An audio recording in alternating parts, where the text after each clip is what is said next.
तो चलिए दोस्तों, आज हम स्टार्ट करते हैं हमारा टॉपिक गोल्डन रूल्स, जो 11th क्लास के अकाउंट्स के पॉइंट ऑफ व्यू से बहुत ज़्यादा इम्पॉर्टेंट है। तो हमारी जितनी भी जर्नल एंट्रीज़ होती हैं वो इन्हीं रूल्स के ऊपर बेस्ड होती हैं। तो जैसा कि गाइज़ हमने क्लासिफिकेशन ऑफ अकाउंट्स पढ़ा था, तो गाइज़ ये आपको स्क्रीन पर दिख रहा होगा क्लासिफिकेशन ऑफ अकाउंट्स, जो हमारे दो टाइप्स के होते हैं। फर्स्ट होता है हमारा personal and second is impersonal. Personal में हमारे 3 टाइप्स के अकाउंट आते हैं। फर्स्ट होता है natural, second artificial, third representative. Impersonal में हमारे 2 टाइप्स के अकाउंट आते हैं। एक होता है हमारा रियल अकाउंट और दूसरा होता है हमारा नॉमिनल अकाउंट। तो जो हमारे गोल्डन रूल्स मैं आपको अभी पढ़ाऊंगी वो हमारा personal account, real account and nominal account पर बेस्ड है। अगर आपको ये वीडियो देखनी है क्लासिफिकेशन ऑफ अकाउंट्स की, जो मैंने पहले से ही अपलोड कर रखी है, उसका लिंक मैं आपको डिस्क्रिप्शन में दे दूँगी, तो आप वहाँ पर जाकर देख लीजिए।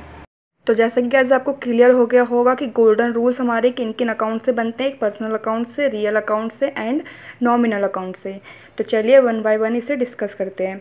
तो पर्सनल अकाउंट जो होता है उसका रूल्स हमारा क्या बोलता है कि debit the receiver, credit the giver. मतलब जो भी रिसीवर होगा उसको डेबिट कर दो और जो भी गिवर होगा उसको क्रेडिट कर दो। तो पर्सनल अकाउंट में हमारा क्या आता था, जो पर्सन से रिलेटेड होता था। लाइक इसका मैं जनरल एंट्री आपको इन रूल्स को समझाने के बाद आपको दिखाऊंगी, तो उससे आपको और भी ज़्यादा क्लियर हो जाएगा। सेकंड रूल की बात करते हैं। तो सेकंड है हमारा real account. Second real account है, तो इसका रूल्स क्या बोलता है, debit what comes in and credit what goes out. तो देख के ही आपको क्लियर हो रहा होगा कि डेबिट व्हाट कम्स इन, जो आया है उसे डेबिट कर लो और जो गया उसे क्रेडिट कर लो। ठीक है। थर्ड आता है हमारा नॉमिनल अकाउंट। नॉमिनल अकाउंट हमारा क्या बोलता है, debit all expenses and losses and credit all income and gains. जितने भी हमारे एक्सपेंसेस है या लॉसेस है उनको डेबिट कर लो और जो भी हमारी इनकम है या गेंस हैं उनको क्रेडिट कर लो। तो चलिए मैं इसको आपको जनरल एंट्री के थ्रू बताती हूँ, उससे आपको और ज़्यादा अच्छे से क्लियर हो जाएगा। तो चलिए गाइस, इन रूल्स को हम जनरल एंट्री के थ्रू समझते हैं। सबसे पहले बात कर लेते हैं हम पर्सनल अकाउंट के बारे में। Payment of salary to employee को सैलरी पेमेंट की गई है, तो सैलरी किसके अकाउंट में जाएगी, एम्प्लॉय के अकाउंट में। तो रिसीव कौन करेगा, एम्प्लॉय। तो क्या हो जाएगी entry, employee salary account debit to cash account. ठीक है, या बैंक अकाउंट भी आप इसको डाल सकते हैं अगर आप चेक के थ्रू सैलरी डाल रहे हैं।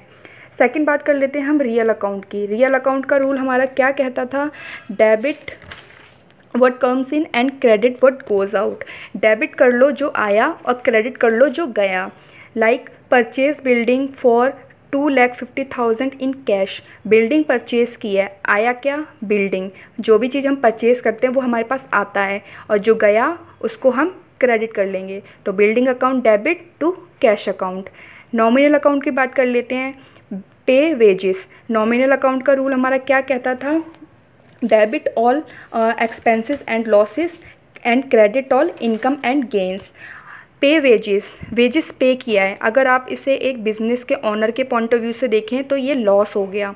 तो हमारा जो भी लॉस होता है या एक्सपेंसेस होता है वो हमारा डेबिट होता है। तो वेजेस अकाउंट डेबिट बिजनेस के ऑनर के पॉइंट ऑफ व्यू से, और एम्प्लॉय को मिला तो उसके लिए तो ये क्या हो जाएगा, इनकम हो जाएगी। ठीक है, वेजेस हम पे करते हैं तो वो एम्प्लॉय के लिए क्या होती है, इनकम हो जाती है। तो टू कैश अकाउंट, तो wages account debit to cash account. I hope कि आपको जनरल एंट्री के थ्रू अच्छे से समझ में आया होगा। अगर आपको वीडियो अच्छी लगी हो तो please like and subscribe my channel.